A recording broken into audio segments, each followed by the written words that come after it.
thing you can do as a new beekeeper, and I'm going to assume that you just got your bees, so you're a brand new beekeeper and you got your bees home. What's the most important thing to focus on for the next couple weeks? There's a few of them. Number one is to focus on what do your bees need. Typically, bees, brand new bees especially, need food to grow. And so in most cases, you're going to need to add food and you're going to need to feed them continually. Usually, brand new hives, whether you bought a nook and transferred it into a hive or you bought a full hive, they're usually going to have some undrawn frames that need to be drawn out, and the bees need food to do that. So typically, you need to feed continuously. It's probably not going to be long, depending on the season and the bees, that you need to add another box. Once any one box is 80% full of bees, it's time to add another box. So watch for that carefully. So feeding is going to be important.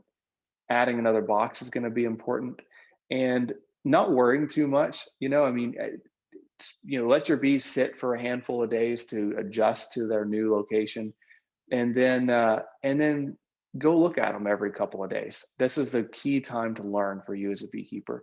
So go look at them, explore your hive, get to know your bees, and always refer back to whoever you bought them from and the history of the hives, and do whatever they told you to do, because they know best if they treated for varroa mites or what the varroa mite levels are. How much did they feed them?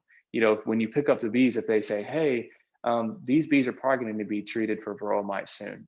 Well, that's a huge tip for you, and make sure you're treating for varroa mites soon after a test. Or, hey, this hive is going to need a box really soon. Look how full it is. Then absolutely be prepared to get a second box. So feeding is important. Watching varroa mite levels is important. Following the advice from whoever you bought them from is very important. And then just enjoying the process. And there's not a whole lot of things you're going to do in the first couple of weeks to just kill your bees, and you're going to have a lot of questions. So join a bee club, find a mentor.